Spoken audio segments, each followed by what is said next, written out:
Police भरतीची तयारी करत असलेल्या तरुणांसाठी महाराष्ट्र शासनाकडून अतिशय महत्त्वाची व आनंदाची बातमी समोर आली आहे। पोलीस भरतीच्या उमेदवारांना लवकरात लवकर आपली भरतीची तयारी जोमात चालू करण्याची वेळ आली आहे।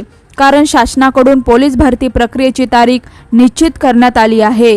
तर आताच जाणून घेऊया भरती प्रक्रियेची तारीख व सोबतच भरती प्रक्रियेची संपूर्ण रूपरेखा काय असणार आहे याविषयीची माहिती आपण या बातमीमध्ये बघणार आहोत। त्यासाठी ही बातमी शेवटपर्यंत नक्की बघा। त्यानंतर महत्त्वाची गोष्ट म्हणजे या वर्षीची पोलीस भरती प्रक्रिया कशा पद्धतीने पार पडणार आहे याविषयी आपण थोडक्यात जाणून घेऊया।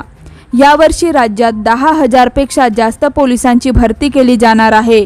गृह विभागाने 2024 व डिसेंबर 2025 पर्यंतची रिक्त पोलिसांची पदे भरण्याची मान्यता दिली आहे। मागच्या वर्षी 2024 मध्ये पोलीस भरतीच्या 17,000 जागांसाठी 17 लाख अर्ज आले होते। त्यानुसार यंदा 10,000 पोलीस भरतीसाठी दरम्यान 12 ते 13 लाख अर्ज येण्याची दाट शक्यता आहे। उन्हाळ्याचा तापमान जास्त असल्याने सध्या पोलीस भरती घेतली जाऊ शकणार नाही। सध्या उन्हाळा सुरू आहे व हवामान खात्याने यावर्षी कडक उन्हाचा इशारा दिला आहे। त्यानंतर पावसाळा सुरू होणार आहे। पावसामुळे मैदानी चाचणी घेता येणार नाही। त्यामुळे सप्टेंबरमध्येच ही भरती घेण्यात येणार आहे। राज्यात गणेशोत्सव झाल्यानंतर लगेचच पोलीस भरती होणार आहे। 6 सप्टेंबरला गणपती विसर्जन होतील। त्यानंतर भरती प्रक्रिया राबवण्याचे नियोजन गृह विभागाने केले आहे। या सर्व कारणांमुळेच महाराष्ट्र शासनाने साधारणपणे 15 सप्टेंबर नंतरच पोलीस भरतीच्या प्रक्रियेला सुरुवात होणार असल्याचे आश्वासन दिले आहे। पोलीस भरतीची तयारी करणाऱ्या उमेदवारांना 15 सप्टेंबर ही तारीख लक्षात ठेवून आपल्या पुढील तयारीला जोमाने लागण्याची मोठी आवश्यकता आहे। यावर्षीची पोलीस भरती घेण्याचे मुख्य कारण काय तेही आपण आत्ताच जाणून घेऊया। राज्यात लोकसंख्या वाढत असताना पोलीस दलातील कर्मचारी संख्येची कमतरता जाणवत आहे। यामुळे पोलिसांवर अतिरिक्त ताण येत आहे।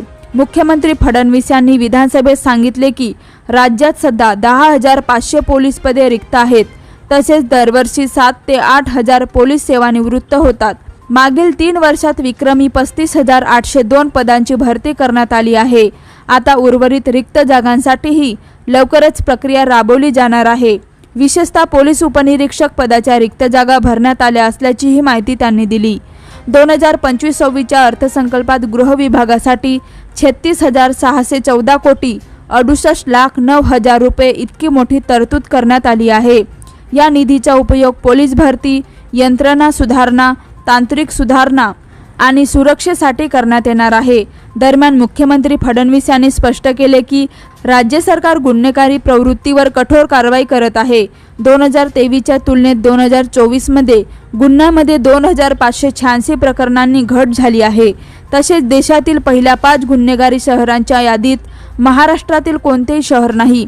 त्यामुळे राज्यातील कायदा आणि सुव्यवस्था तुलनेने अधिक चांगली असल्याचा दावा त्यांनी केला। पोलीस भरतीमध्ये एका पदासाठी एकाच ठिकाणी अर्ज करायचे आहे।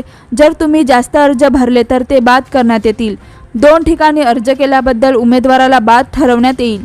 तर एखादा उमेदवार दुसऱ्या जिल्ह्यात उपस्थित राहिला तर त्याला 2 ठिकाणी अर्ज केल्याबद्दल चाचणी देण्यात येणार नाही।